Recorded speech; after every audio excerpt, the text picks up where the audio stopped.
La bioética y la pastoral de la salud son dos campos que abordan la atención y el cuidado de la salud desde criterios diferentes, pero complementarios. La bioética y la pastoral de la salud adquieren una dimensión específica que se basa en los principios y enseñanzas de la Iglesia Católica. La relación entre la bioética y la pastoral de la salud es que se basa en la dignidad de la persona. Desde la fe, sostiene que todas las personas son creadas a imagen y semejanza de Dios y por lo tanto poseen una dignidad propia e individual. Esto implica que cada ser humano, incluso en situaciones de enfermedad o debilidad, debe ser tratado con respeto, cuidado y compasión. Por eso debemos defender la vida, la sacralidad de la vida humana en todas sus etapas, desde la concepción hasta la muerte natural. Esto implica que la vida humana debe ser protegida y promovida en todas las circunstancias y que no se puede utilizar de manera arbitraria o manipuladora e incluso en el ámbito de la salud. Respeto a la muerte. Esto significa e implica un enfoque en el alivio del sufrimiento, el cuidado paliativo y la atención compasiva en situaciones de enfermedad terminal o cuidados al final de la vida. Debemos tener un principio de autonomía. Aunque la fe valora la autonomía y la capacidad de decisión de las personas, también reconoce que esta libertad está limitada por el respeto a la vida y la dignidad humana. En el contexto de la bioética y de la pastoral de la salud, esto implica que las decisiones relacionadas con la atención médica deben ser tomadas considerando tanto la autonomía del paciente como los valores éticos y religiosos que guían la práctica de la fe. Debemos ser solidarios y cuidar del prójimo. Nuestra fe debe ser enfática en la importancia de la solidaridad y la responsabilidad hacia los demás, especialmente los más vulnerables. En el contexto de la pastoral de la salud, esto se traduce en brindar apoyo espiritual, emocional y práctico a las personas enfermas y a sus familias, reconociendo su sufrimiento y acompañándolos en su camino hacia la sanación y la paz. Es importante tener en cuenta que estos aspectos están enraizados en la enseñanza de Jesús, el buen samaritano, y pueden guiar la toma de decisiones éticas y pastorales en el ámbito de la salud desde una perspectiva de la fe. La pastoral de la salud no solo intenta humanizar y mejorar la calidad de nuestras vidas en esa búsqueda de la felicidad, desde el cuidado de lo cotidiano y desde el cuidado de otros cuando éstos nos necesitan, sino también prevenirlo con hábitos saludables y acompañar a los familiares en su dolor hasta el duelo. Somos conscientes que en cada persona a la que servimos vemos el mismo Cristo, pues Él ha querido identificarse con el que sufre. La pastoral de la salud busca el desarrollo integral de la persona y por eso no se dirige solamente a los enfermos, sino a todas las personas. De las personas que están sanas, busca apoyarlas para que no se enfermen, educándolas en la importancia de los buenos hábitos y de las prácticas saludables, como por ejemplo el aseo personal, la limpieza de la casa, los controles médicos. En la visita a los enfermos, en los centros de salud, en la compañía silenciosa al enfermo, en el cariño, en el buen trato, en la delicada atención a los requerimientos de la enfermedad, en la presencia de la pastoral de la salud se manifiesta a través de los profesionales y voluntarios, discípulos del Señor. La maternidad de la Iglesia, que arropa con su ternura, fortalece el corazón y en el caso del enfermo terminal lo acompaña en el tránsito definitivo.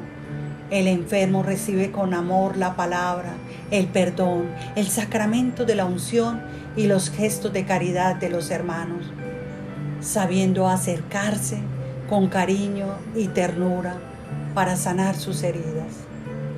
El sufrimiento humano es una experiencia especial de la cruz y de la resurrección del Señor.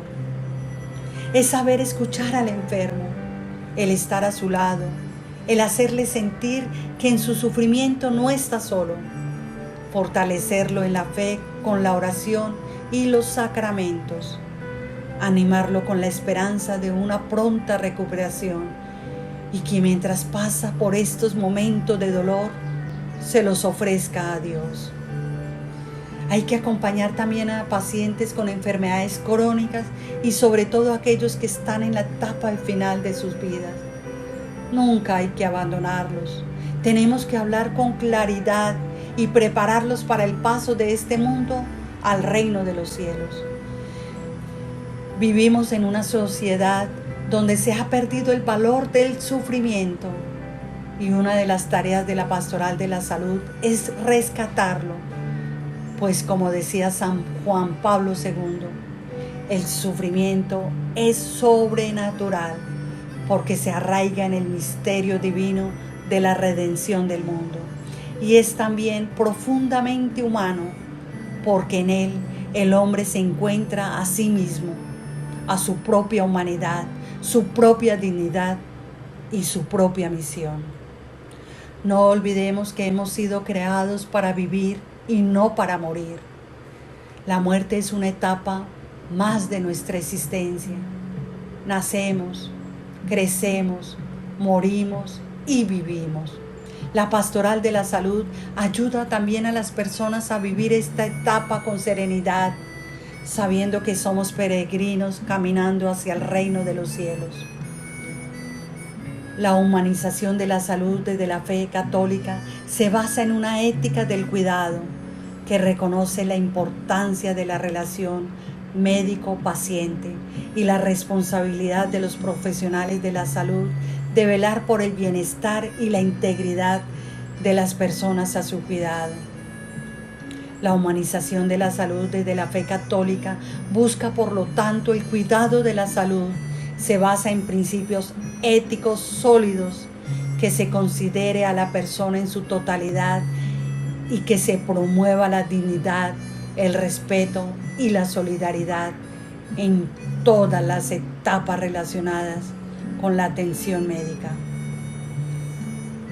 El hombre que sufre, de hecho, comprende más las necesidades y el valor del don divino de la redención y de la fe, y ayuda también a todos los que se encuentran a su lado a apreciar y... Para que bueno, pues aquí otra vez en este ejercicio de compartir pues estos temas tan interesantes sobre la pastoral de la salud y el avance en pues tantas cosas que dentro de la iglesia ya están, pero que a veces no los conocemos de una manera más clara y profunda.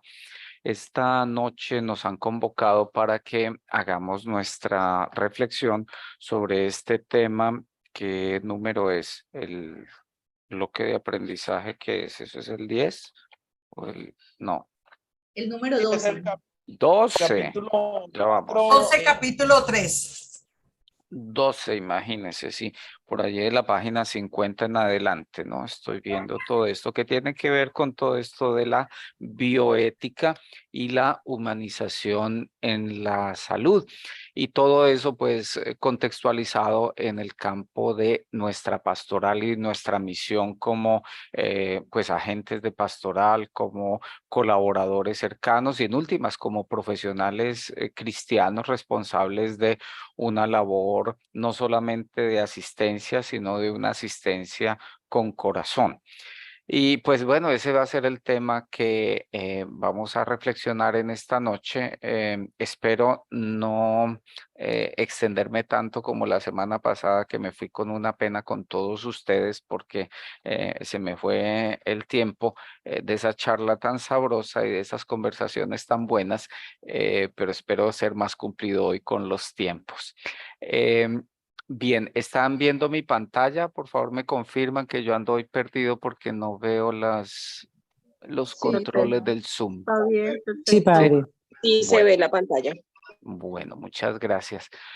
Pues bueno, entonces el tema que tenemos en esta noche es esto de la bioética y la pastoral de la salud. Muy seguramente todos hemos escuchado todos esos temas y tenemos un concepto claro de la bioética. ¿Quién me quiere, por favor, compartir rápidamente, así rápidamente, qué es la bioética? ¿Qué estudia y para qué nos sirve? Alguien que quiera darnos su concepto.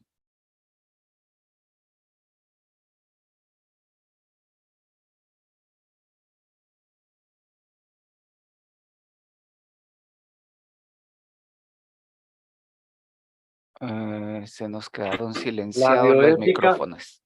Gracias. la bioética, hola padre, ¿qué tal? Buenas noches para todos. Trata de la ética de la vida, que es como como el significado literal del término, ¿no? Sí, Entonces, todo lo etimológico. que habla, gracias, todo lo que habla de la vida y la relación con la ética lo trata la bioética, que de hecho, en torno al tema de la vida, la encíclica del Papa Juan Pablo II de 1995, si mi memoria no me falla, Evangelium Vitae, es la que recoge como todo ese pensamiento bioético de la Iglesia. Sí, entre otros tantos documentos, porque a lo largo de la iglesia, el magisterio, a lo largo de la historia, el magisterio de la iglesia, pues ha escrito mucho. Y es un tema que, pues tampoco es tan nuevo en nuestros sistemas de salud y en nuestros programas administrativos de gobierno o de Estado. Siempre ha estado presente esto de la humanización de la salud. Pues de hecho estamos en el programa de la Colombia humana, ¿no? Y estamos precisamente celebrando esas reformas del sistema de salud en Colombia y las aprobaciones en primera instancia y demás. Eh, Bueno, eh, mis caritas, ¿no? voy a ponerles cuando digo eso, entonces, otra vez digo, estamos aquí aprobando todas estas alegrías que nos dan nuestros padres nuestros padres, eso, y así aprobamos todas estas reformas en el sistema de salud que nos acompañan en nuestra patria colombiana. Bueno. Pero sí, fíjense cómo este tema es un tema largamente trabajado y convertido en un programa desde hace mucho rato.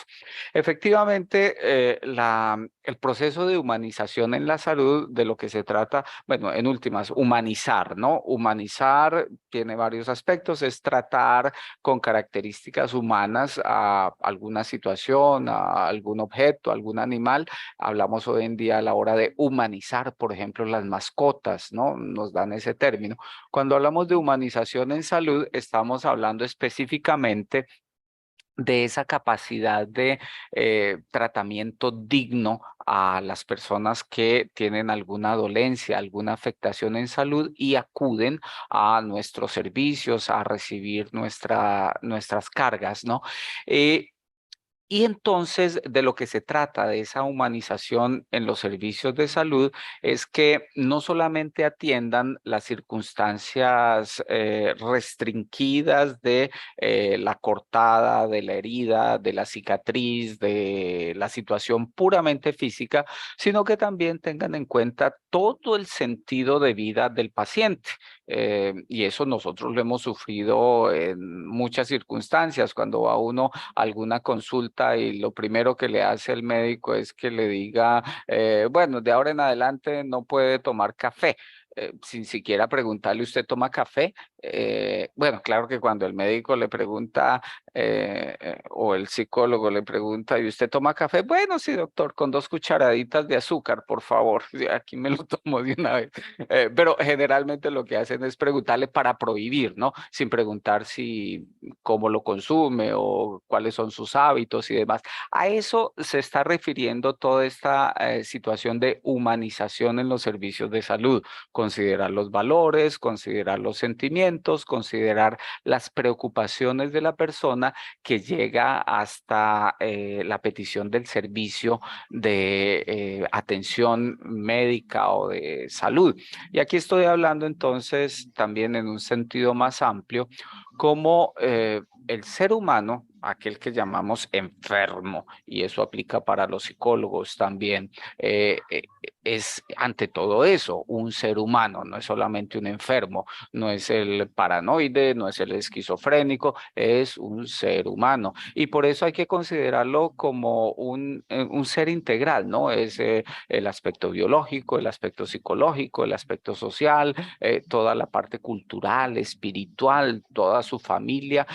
Y por eso cuando nosotros buscamos esta mejoría en el servicio de salud, de cercanía, pues hay que trabajar desde una visión de integralidad, de respeto, una visión interdisciplinaria, en la que en el centro esté puesta esta persona humana, el ser humano, que tiene que rescatarse más allá simplemente del paciente, otra vez insisto, ¿no? Del puro esquema de etiquetado. Este es el diabético o aquel es el paranoide o aquella es la de bueno, cualquier otra enfermedad que le pongamos en el catálogo tan vasto de los procesos de atención. Y esto nos dice el enfoque de la humanización en salud, que no es solamente un querer o un plus en el servicio, sino que es una exigencia de verdad ética, porque estamos trabajando con seres humanos. Y por eso entonces todos esos procesos de los que entendemos como humanización en salud nos llevan a un crecimiento y un mejoramiento en los apoyos para estos procesos y el mejoramiento de los servicios para enfrentar aquello que sería lo opuesto, ¿no? La deshumanización en la salud. Y entendemos esa deshumanización en el sentido de no entender a la persona como un ser humano, sino como un puro enfermo, como un puro conejillo de Indias, como un número o como un caso nada más. Y eso pues tal vez lo hemos visto en las malas prácticas en las que de manera personal, tal vez con algún familiar o alguien, pues hemos tenido que sufrir también, ¿no?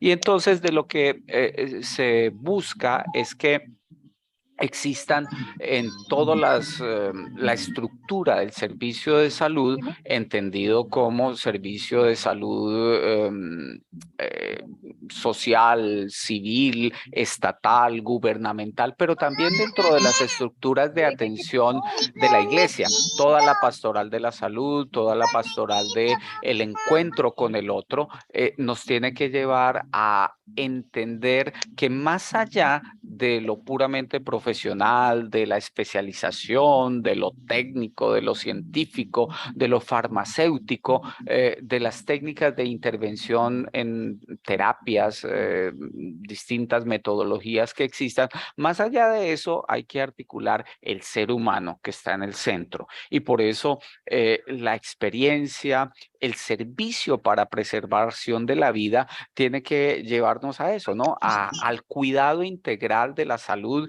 y a respetar la dignidad humana. De ahí salen pues todos los aspectos morales en los que pues la iglesia ha hablado en tantas oportunidades de no prolongar, por ejemplo, excesivamente la vida. Hoy nos asombramos mucho con la eutanasia, pero también existe el problema de la distanasia, que es un poco menos conocido y tiene que ver con esa prolongación artificial y excesiva de la vida. Entonces, ponerle respiradores artificiales, ventiladores, inyectarle inyectarle quién sabe cuántas adrenalinas y qué cosas, solamente para tenerlo ahí vivo y en algunas veces, tristemente, para poder cobrar, ¿no? Los servicios que se están prestando de internación en la clínica, de las máquinas estas o aquellas, la distanasia, por ejemplo, ¿no? Entonces, revisar todo esto desde el punto de vista de todo el personal asistencial, administrativo, todos los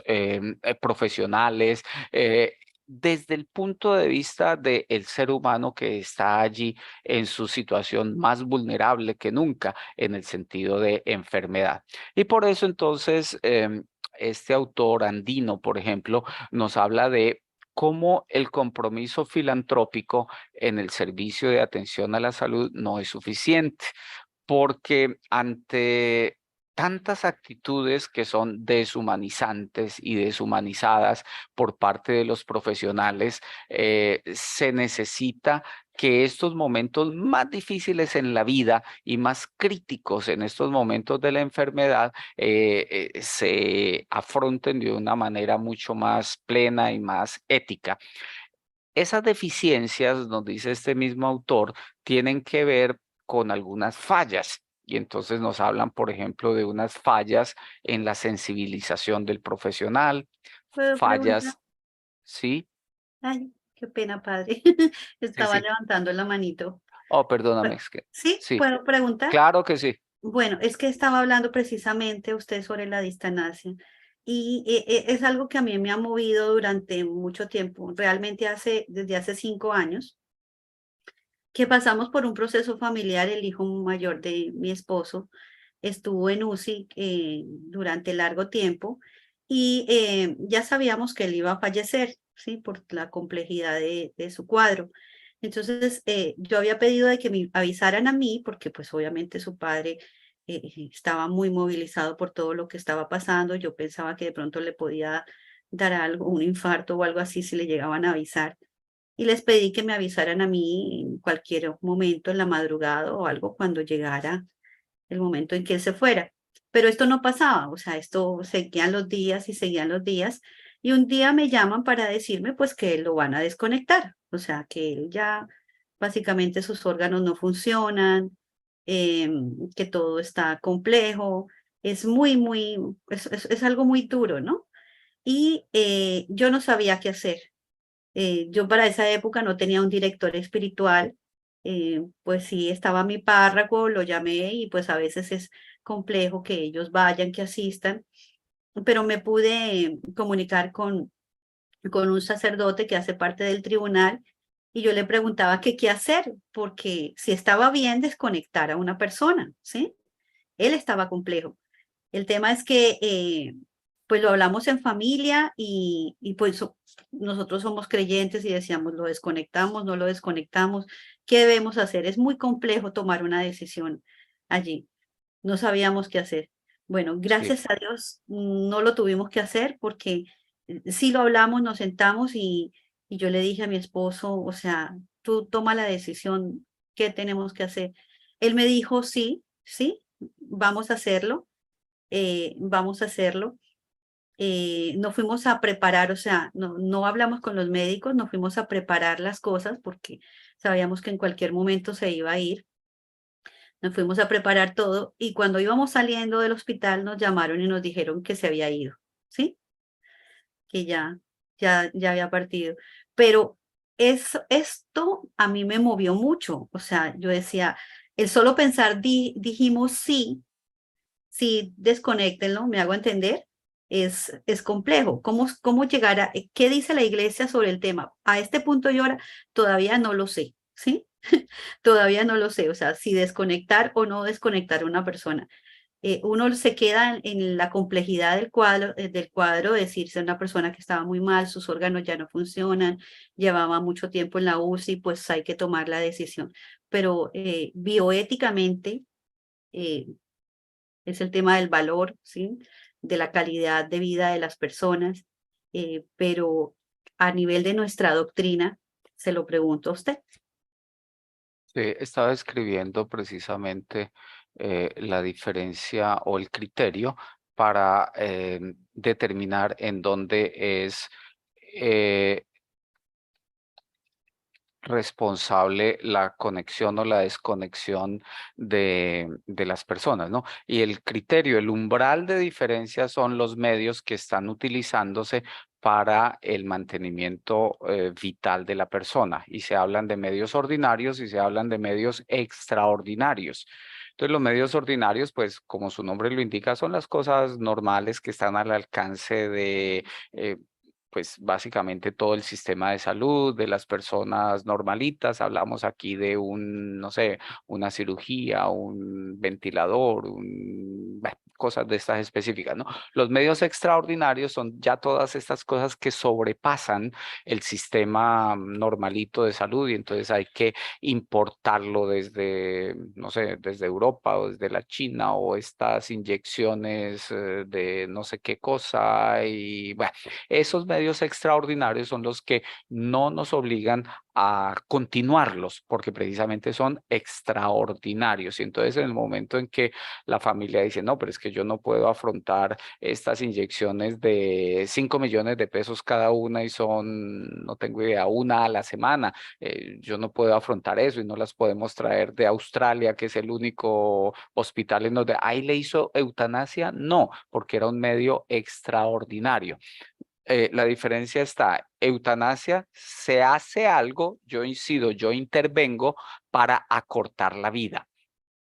Yo intervengo para acortar la vida. La distanasia, yo intervengo para alargarla excesivamente. Ya tiene, no sé, fallos de riñones, ya tiene fallos de no sé qué y no le funciona sino el puro cerebrito y es lo único que tenemos ahí. Entonces hago todo lo posible, insisto, lastimosamente algunas clínicas o instituciones de prestación de salud que les interesa cobrar por todos estos medios precisamente extraordinarios y de convertir en negocio la salud, pues les interesa tener entre más tiempo, más días cobrando, pues hacen más provecho y hacen más beneficio, ¿no? Ahí es donde la recta formación de uno a la hora de entender y determinar lo que están usando, lo que nos están dando son medios ordinarios o son medios extraordinarios. Y ahí es donde está el umbral para tomar la determinación si estoy actuando en circunstancias éticas o no. Por aquí Leonel nos recuerda leer la encíclica Evangelium Vitae. Precisamente, sí, es interesantísimo hacer un repaso allí. Bien, volvamos a nuestro camino que estábamos haciendo de a dónde es que el profesional o el agente de salud, sea a nivel institucional, sea incluso a nivel de iglesia, hablamos aquí de ministros de la comunión, de agentes de pastoral de la salud, o nosotros mismos en nuestra práctica profesional, a dónde es que nos perdemos de esta humanización en el trato a las personas que están con nosotros y que han confiado su vida y su presencia y esos momentos de mayor vulnerabilidad. Entonces nos indicaba este autor que estaban en estas 5 cositas, en la falta de sensibilización o en la falta de formación profesional, en la falta de servicio humano, en la falta de compromiso ético y por cumplir las exigencias, por ejemplo, del sistema colombiano de salud. En estos tiempos tan reducidos para atender a los pacientes es que el sistema estatal, ustedes lo saben muy bien, ¿no? Cómo pues nos lleva a una atención por encima y tienen que estar ahí diligenciando y no tienen manera ni siquiera de darle una mirada al examen de verdad de la persona. Eso ciertamente va en contra de la atención humanizada de la prestación del servicio que nos lleve a el buen trato y al entender realmente todos esos principios de la ética de la vida, de la bioética. Y aquí pues algunos ejemplos de buen trato y de buenas prácticas en humanización que pues nos resultan muy sencillos para seguir entendiendo este concepto. Alguien que muestra empatía a la hora de no solamente ir a aplicarle la inyección o de cambiarle la cama, sino que además le pregunta cómo se siente físicamente, cómo está emocionalmente con la nueva medicación, cómo le ha sentado. Esos son pequeñas cosas del buen trato y de ejemplos de humanizar el servicio. El hospital en la que la principal preocupación es que todos los pacientes obtengan el tratamiento que les corresponde, diferenciado y específico para cada persona. El odontólogo que le pregunta al paciente si quiere o no utilizar anestesia en ese procedimiento así sencillo. En un geriátrico, en un hogar geriátrico donde se extiende el horario de visitas para que los pacientes puedan estar más tiempo con los seres queridos. Son ejemplos así entresacados de buenas prácticas de lo que realmente es la humanización, y eso nos va dando cuenta a nosotros que tampoco es que sea una cosa costosa o que tenga que haber una inversión en no sé, de magíster o en formación, quién sabe cómo, sino es en últimas el rescate de poner al centro a la persona, ¿no? Y aquí en ese momento quisiera pedirles el favor de conectarse al código QR para que podamos escribir unas cositas en pantalla, a ver si de pronto nos resulta algo. ¿Están viendo el código QR? ¿Lo pueden ver? Sí, padre. A Ya. ver si hacemos lo posible, si hoy nos conectamos. eh, o podemos entrar digitando directamente la dirección www.ajaslides.com, la barra diagonal, y el código es PASALUD. Salud. Cualquiera de las dos maneras, o escaneando el código QR con el celular, y allí se puede también responder.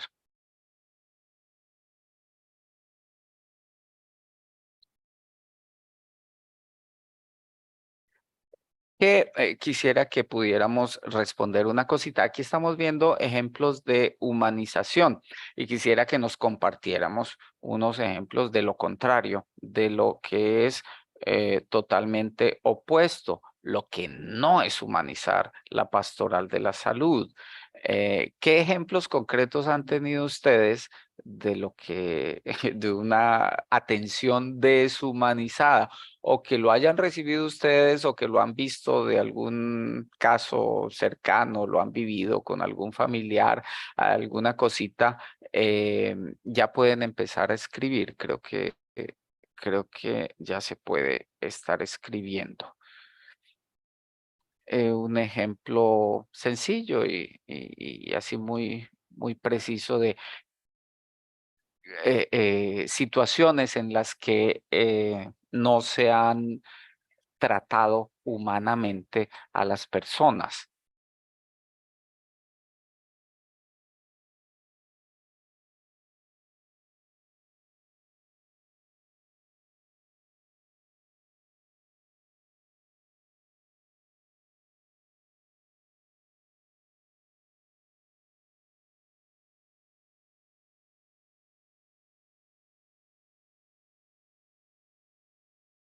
Una frase, una situación en la que no se ha tratado humanamente a alguien en un servicio de salud.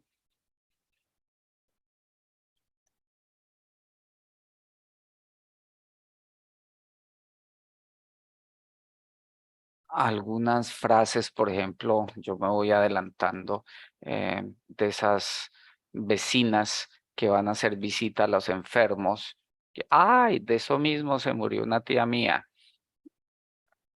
Ese tipo de frases, o llegar a llevar la Sagrada Comunión a los enfermos y primero no se saluda, sino que de una vez, en nombre del Padre, del Hijo, y párense a rezar el rosario y venga para acá y acomódese, y pum,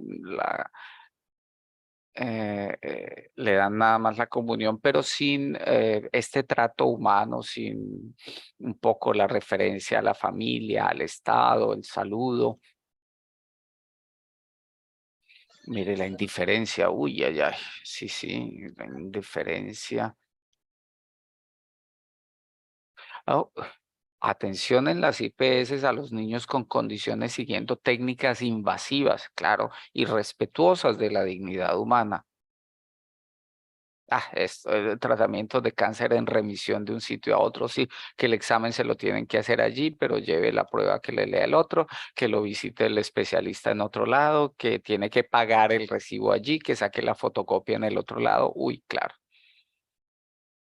El proceso lento en la programación de las citas es una cosa que, bueno, eso como que de ahora en adelante desaparecerá. El médico da un diagnóstico severo sin tener en cuenta el efecto emocional y el impacto que le puede causar al paciente. Sí, alguna vez en una experiencia personal con un tío entra el profesional con su grupo de estudiantes en el hospital universitario. No, esto hay que cortar la pierna desde aquí arriba, desde el fémur, no sé qué, como si el paciente no estuviera ahí escuchando. Ay, unas cosas terribles. Poca formación del personal, sí, señores, en salud. Cambio de condiciones en la continuidad de tratamientos cuando cambia la IPS, sí. Pareciera que la historia clínica se perdiera completamente, ¿no? Y toca que empezar desde cero. Que si no se conoce la condición, no hablar de ella. Uy, qué cosa tan importante, es cierto. Que por tener cierta edad, de tercera edad, no es relevante para ellos atenderle de inmediato. Qué tristeza. La rotación para la prestación del servicio. Sí, sí. A mí me ha dado cosas muy similares y me he recuperado muy bien. Ay, ese tipo de frases, ¿no? Qué cosa tan pesada a veces. Sí. ¿Cuál más tengo por acá? Bueno, este tipo de experiencias, fíjense cómo nos llevan a desear realmente y a experimentar y a vivir un servicio de atención en nuestras prestaciones de salud y en nuestra atención de salud de una manera distinta, de una manera que realmente respete la ética y respete la vida de quienes estamos más vulnerables y más enfermos. Y por eso en todas las entidades de prestación de salud, en los servicios de salud, se habla hoy y se tiene una reflexión mucho más profunda y una comprensión más amplia de la bioética en la vida, en la dignidad humana, en los derechos de las personas y cómo poder rescatar la humanización en estos servicios de salud y en la atención a la persona y a la familia, a sus cuidadores, a quienes están allí.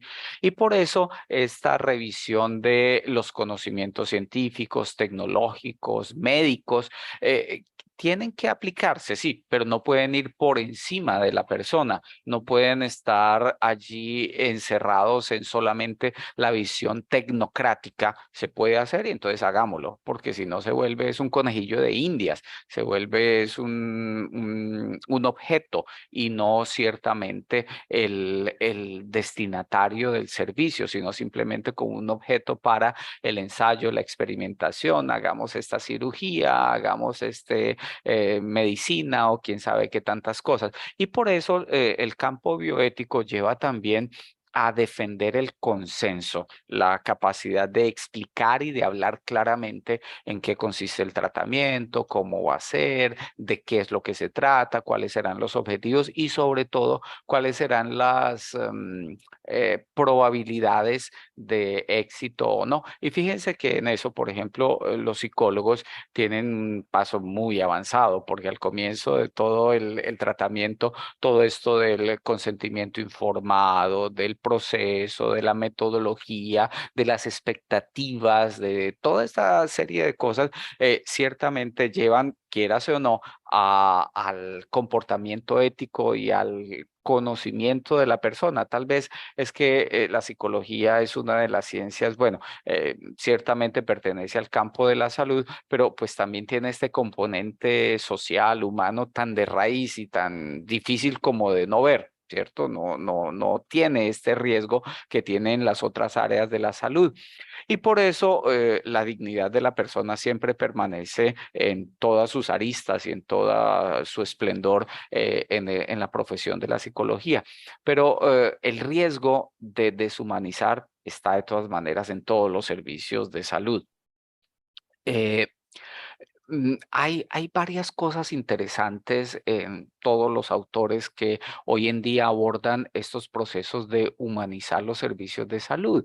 Eh, Principalmente nos hablan de el componente ético, que no es solamente una cosa extra, sino que es una exigencia verdadera de hacerse benigno, de hacerse beneficioso, de ser bueno, que eso que se le está ofreciendo en realidad implique un beneficio para la otra persona, sea el tratamiento que sea, y no sea solamente una ocasión de experimentar o de hacer algo simplemente pues por hacerlo y por darle un consuelo y un contentillo, sino que efectivamente se trabaje para pasar de un estado de cómo son las cosas a cómo deberían ser, cómo debería ser la atención, cómo debería estar la prestación del servicio.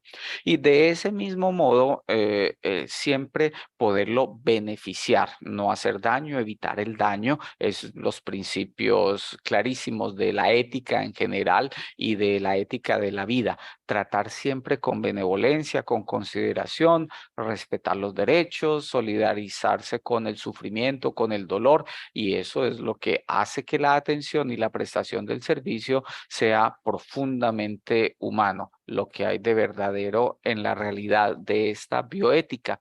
Y por eso, cuando hablamos entonces en general de esta bioética y de la humanización, entendemos como la protección del el valor de la persona humana implica toda la realidad en todas las circunstancias, incluso en esas circunstancias de enfermedad.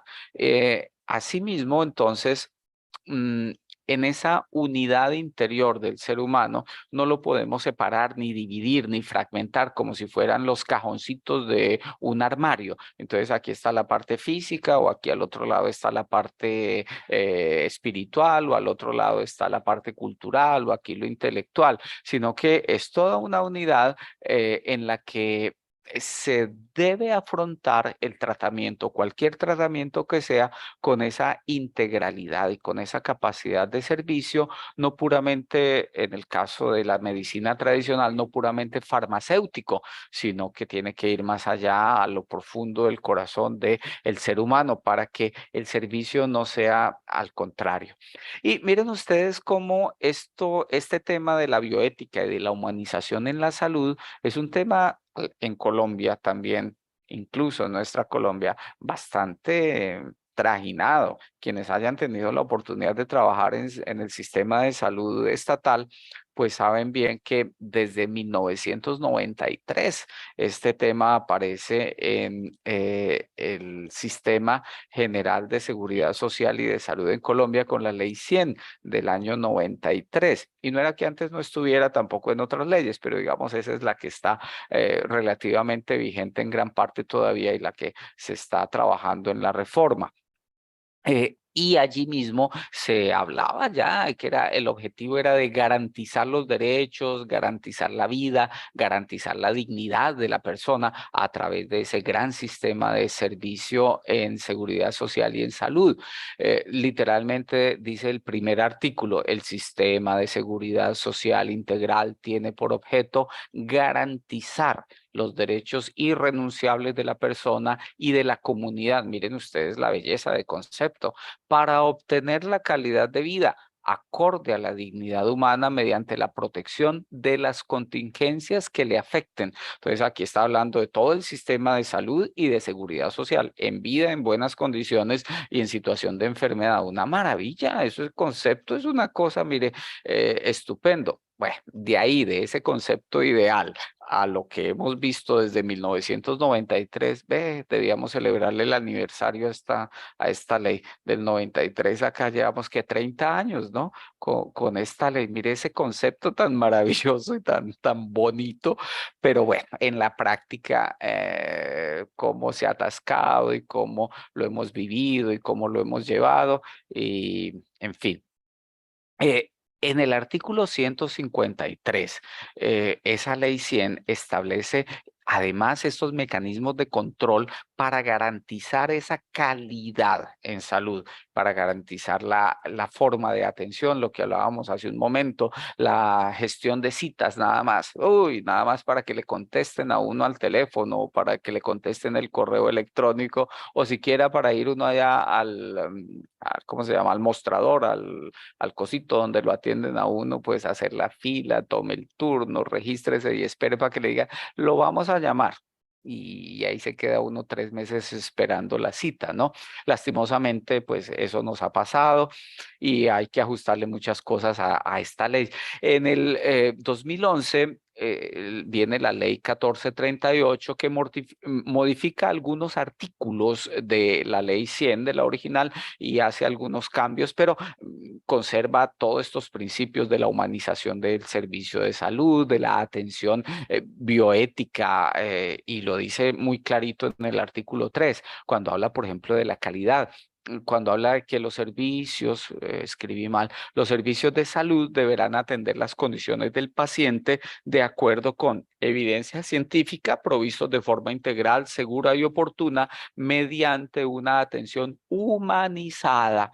Eso nos lo vuelven a repetir en el 2011 y nos insisten en esos servicios con evidencia científica. Ahora parece que en la reforma le van a meter ya, además de las evidencias científicas, las preferencias culturales, ancestrales y personales que pueda tener el paciente.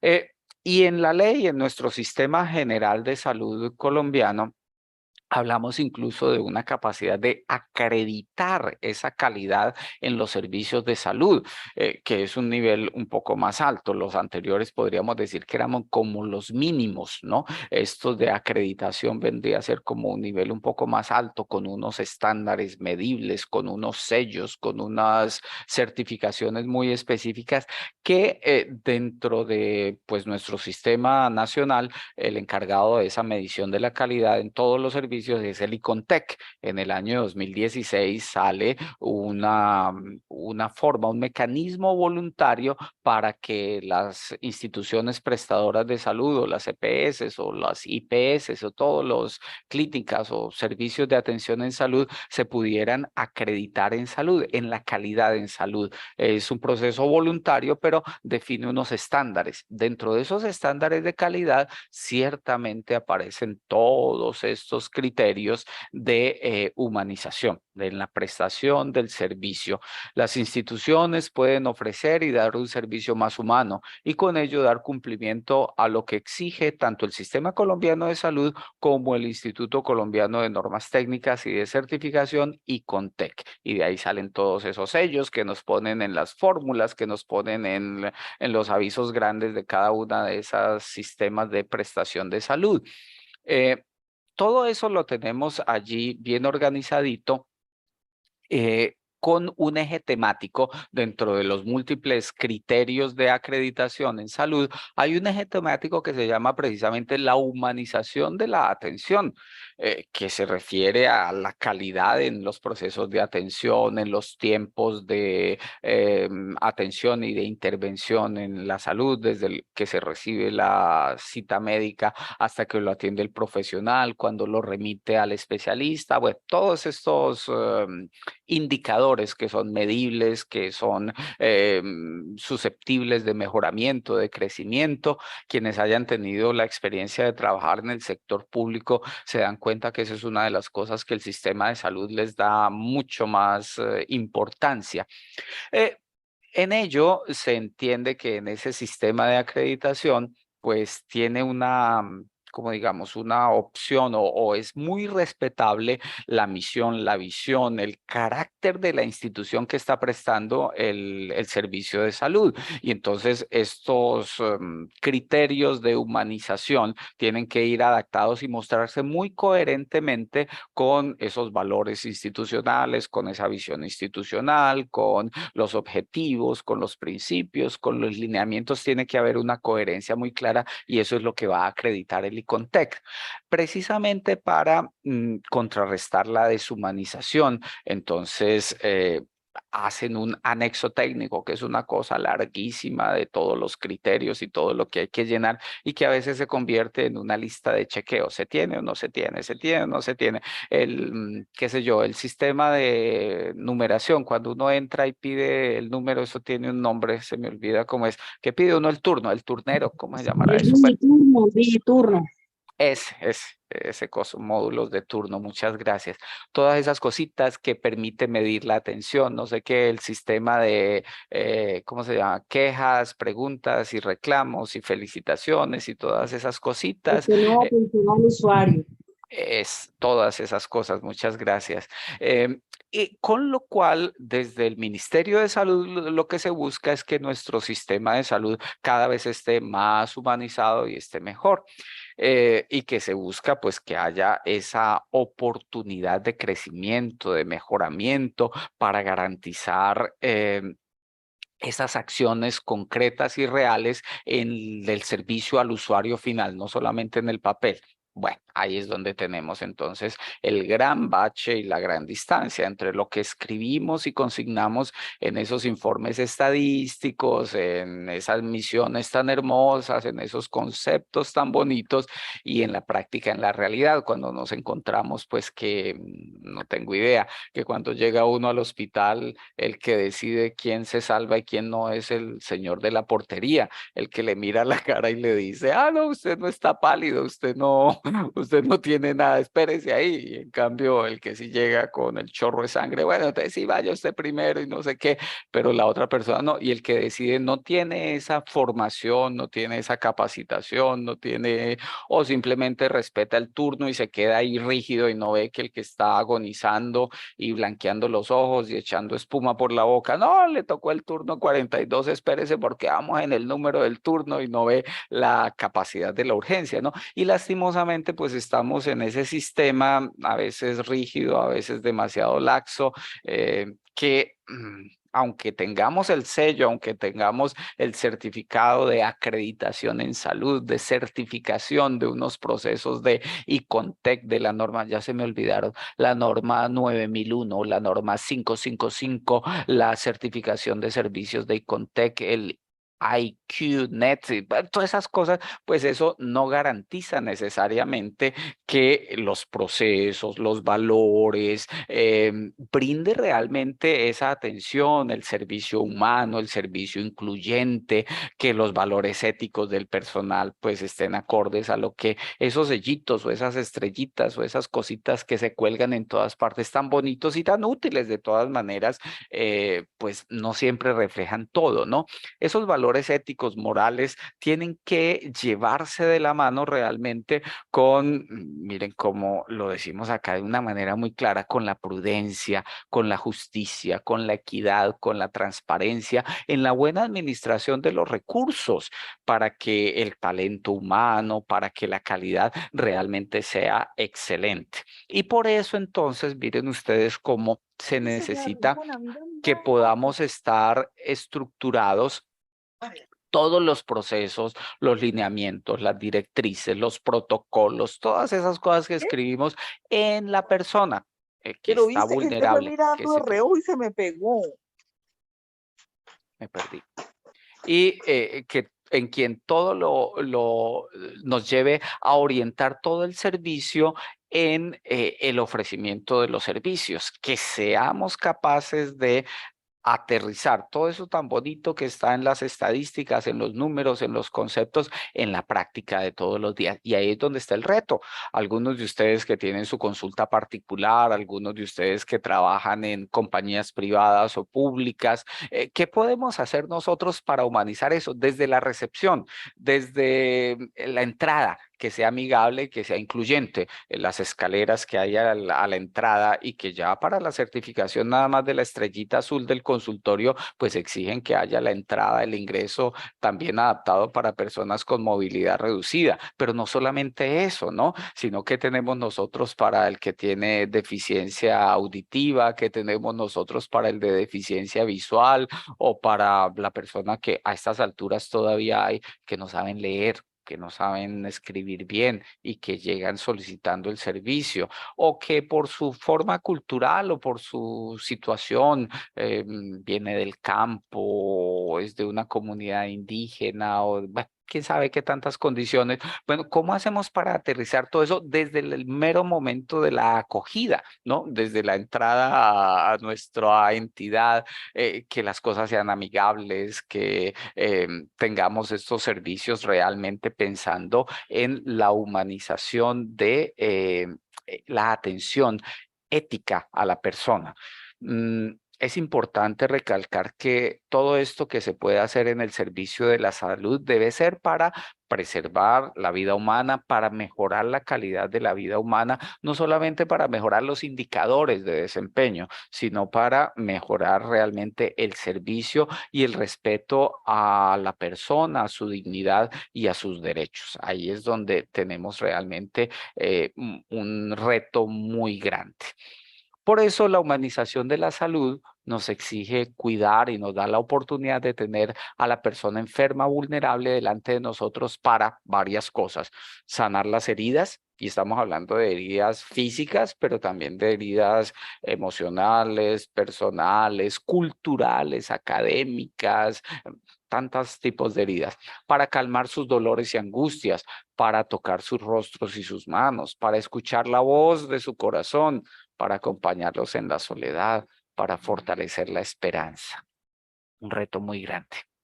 Esto de la bioética y la humanización de la salud. Por eso cuando hablamos de la pastoral de la salud, estamos hablando en un contexto tan amplio y tan sencillo. Les ruego el favor ahora a ver si nos podemos conectar nuevamente para hacer una preguntita a partir de esto. ¿En qué áreas de nuestro sistema de salud, entendido como el sistema estatal, como el sistema nacional que tenemos de servicios de salud, o como el de la pastoral de la salud, en las parroquias, en nuestra iglesia, como agentes de salud, en qué áreas, en qué aspectos se hace más evidente la necesidad de humanizar? Entonces les propongo allí 4 aspectos solamente para revisar en la parte de los administrativos, en la parte de los profesionales o de los agentes. Aquí estoy hablando de los médicos, odontólogos, o en el caso de la pastoral de la salud, los ministros de la comunión, el sacerdote. Cuando hablo de administrativos, hablo de la secretaria del despacho parroquial, hablo del teléfono, el servicio telefónico para pedir: padre, venga y visite a este enfermito que tengo en la casa o en el hospital. Para las personas de servicios generales, hablamos aquí de porteros, de empleados en general, o para el trabajo con las familias. A ustedes les aparece, creo que ya en este momento en el celular, la posibilidad de mover el servicio a la derecha o a la izquierda. A la izquierda es muy poco que se necesita o se hace evidente la necesidad de humanización. Eso está indicando que se debe humanizar, o sea, ya están más humanizados, ¿no? Si le pongo que es muy poco, porque ya lo tienen. ¿En dónde se hace más evidente que necesitamos intervenir para humanizar? Entre más a la derecha, más se hace evidente, más se necesita en esos aspectos. Y entonces hay esos 4 aspectos para calificar: a los administrativos, a los profesionales o los agentes de la salud, los servicios generales y el trabajo con la familia. A cada uno de ellos le deslizan a la derecha o a la izquierda, para ver en dónde es más evidente que se hace necesario la intervención en la humanización. 4 boticos, 4 mover la línea y luego enviar. Ahí vamos viendo algunas. Entre más a la derecha, 5 es muchísimo. Se evidencia que se necesita humanizar más. En el caso de la línea azul, a los administrativos; en el caso de la línea naranja, a los profesionales; servicios generales, al trabajo con las familias. Entre más a la derecha, más se requiere la humanización.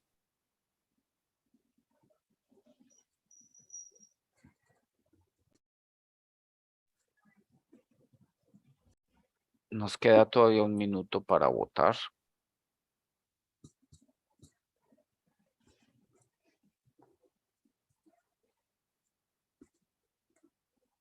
Me encanta cómo se mueve esto. Es muy práctico para tener un sondeo de opinión No, sobre a esto es una dónde, bachera, padre. Esto es una a quién le bachera. podemos ofrecer el siguiente diplomado. Imagínate, ¿ah? Ah, A qué áreas? ya la tenemos, padre, ya la tenemos, ¿no? Ya tenemos el siguiente diplomado. Fíjese, fíjese. ¿En dónde se hace más necesario la intervención para esta humanización en los servicios de salud, en nuestro punto de vista, ¿no? En nuestro modo de ver y entender la cosa? Mire que desde el principio punteó la línea naranja, ¿no? Con 4.4, los profesionales y los agentes de salud. Aquí, insisto, pensamos en los médicos, en los odontólogos, pero también en el sacerdote, en los ministros de la comunión. Mm, En segundo lugar, nos quedó la parte administrativa. Entonces, la recepcionista, el de la tesorería, el del pago, el del certificado, la secretaria, y hablando de pastoral de la salud, la del despacho, bueno, todos esos personajes que nos ayudan. Eh, Luego nos quedó quedaron empatados el rojo, sí, el rosado, aquí está. No, el trabajo con las familias nos marcó 4.3 también. Es necesario hacer una intervención allí. Y en el de servicios generales es el que menos puntuó, pero miren que no es bajito, es 3.9, que se necesita humanizar. Bueno, interesante este sondeo. Fijémonos cómo nos va dando unas visiones muy claras. Eh, yo tomé esta encíclica, Caritas in Veritate del 2009 del Papa Benedicto XVI. Aquí nos han mencionado algunas otras. La cartilla nos mencionaba otros documentos, el documento de Aparecida, por ejemplo. Podríamos mencionar también Salvifici Doloris del Papa Juan Pablo II. Hay muchos documentos en la iglesia en los que se aborda esta visión específica de la atención humana al enfermo. Pero quisiera resaltar 5 aspectos interesantísimos y muy concreticos, no hay que explicarlos nada, de el Papa hablando en nombre de la Iglesia en cuanto a la atención al enfermo.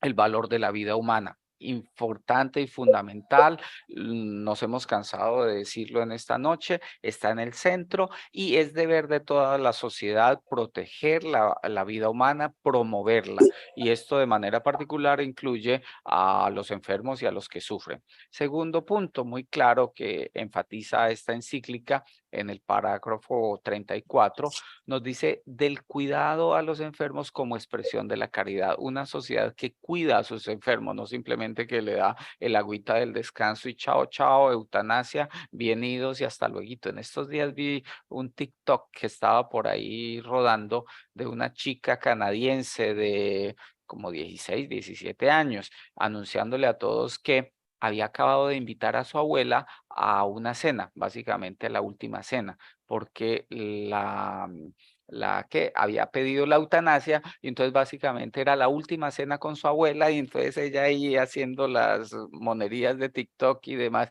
y escribían muchos comentarios, muy interesantes esos comentarios, eh, sobre una sociedad que celebra la muerte de los mayores, pues a dónde irá a llegar, ¿no? Bueno, eso es motivo de otro punto, de otro bloque temático de aprendizaje, pero pues lo hace a uno reflexionar muchísimo, ¿no? El cuidado al enfermo como expresión de caridad, la familia, el cuidador que se preocupa y que se entrega en tónica de respeto y de dignidad del hermano.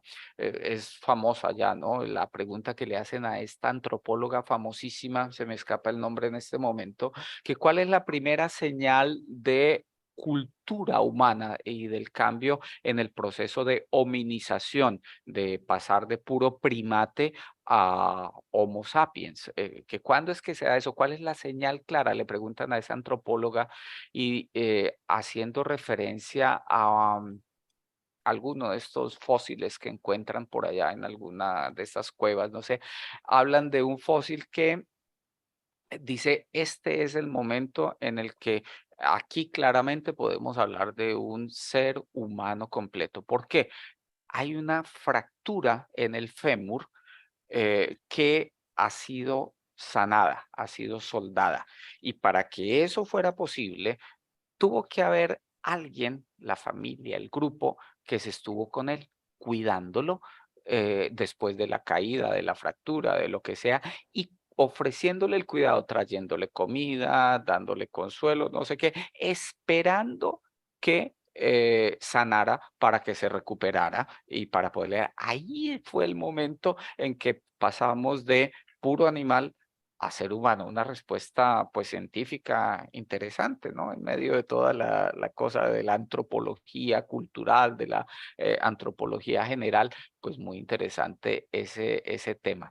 Mm, Tercer punto, la importancia del acceso a los cuidados de salud. Invita el Papa a que todos los gobiernos y a que todos podamos hacer lo posible para que las circunstancias de la salud no sea solamente una cosa de privilegios y de cosas extraordinarias. La atención integral a los enfermos nos dice cómo efectivamente esto que estamos viendo de la humanización debe incluir todo el cuidado físico, pero también el cuidado y el respeto por la dimensión espiritual, social, familiar, en la que cada uno de nosotros tenemos mucho que ofrecer. El valor de la cercanía y del acompañamiento. El Papa nos recuerda cómo son elementos fundamentales en el cuidado de los enfermos. Y de esa manera, pues vamos entendiendo esta propuesta de la bioética en el contexto de eh, del ofrecimiento de servicios cada vez más humanos. Y entonces les pregunto si me ayudan a conectarse nuevamente y a escribir. ¿Qué retos nos proponen como profesionales cristianos desde nuestro compromiso misional? Todo esto de la bioética, de la humanización de la salud, de estas certificaciones en calidad tan rimbombantes en Colombia, un consultorio, el consultorio de la doctora sí tiene la certificación ISO 9100, no es la 9000 solita, es la 9100 y tiene las normas certificadas, el proceso de recepción en Icontec, no sé qué cosa. Bueno, ¿qué significa eso? ¿Y cuáles son los retos verdaderos detrás de todos estos sellos y detrás de todo esto que hemos visto hoy? ¿Qué podemos decir y qué podemos compartir al respecto? ¿Cuáles son estos retos que como profesionales cristianos realmente nos llama más allá de tal vez la misión y la visión muy linda y muy bien enmarcados a la entrada de la consulta o de el espacio donde atendemos a las personas? ¿A qué nos llevaría? ¿Cuáles serían estos retos que nos hacen hoy clic y entender mejor el servicio que nosotros estamos tratando de ofrecer?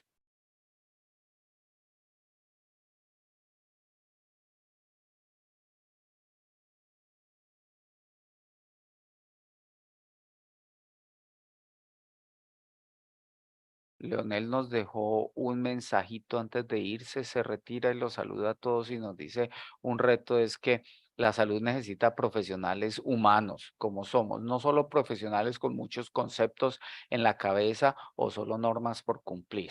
Ujú.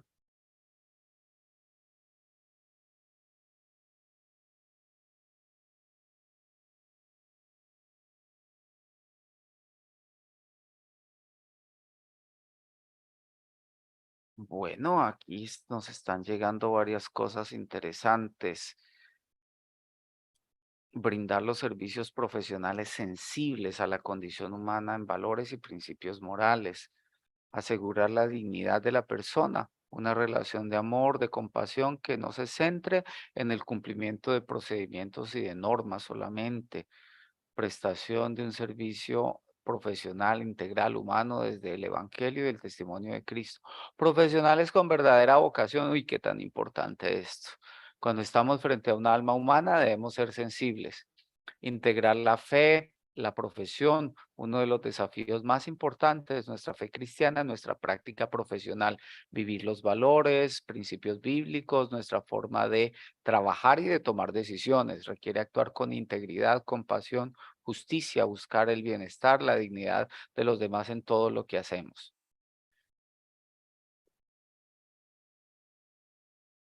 Vocación de servicio, no caer en las ideologías que nos alejen de lo humano. Ujú. Siempre tener en cuenta que en el otro está presente Jesús, sí. El estudio sistemático de la conducta humana en el área de la ciencia, la vida, la sana doctrina.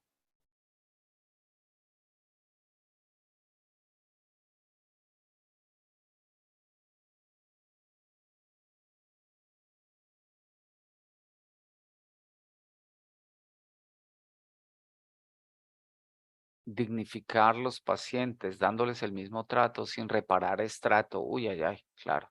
La justicia.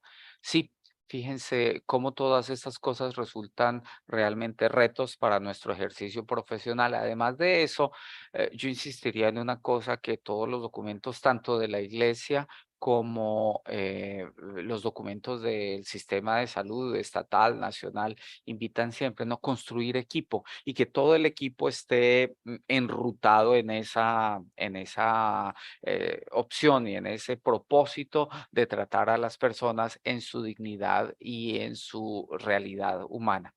Bueno, pues hasta ahí tengo yo preparado el trabajo de esta noche, precisamente 9:03 de la noche. Estoy dejándolos descansar hoy. Creo que no me pasé tan largo.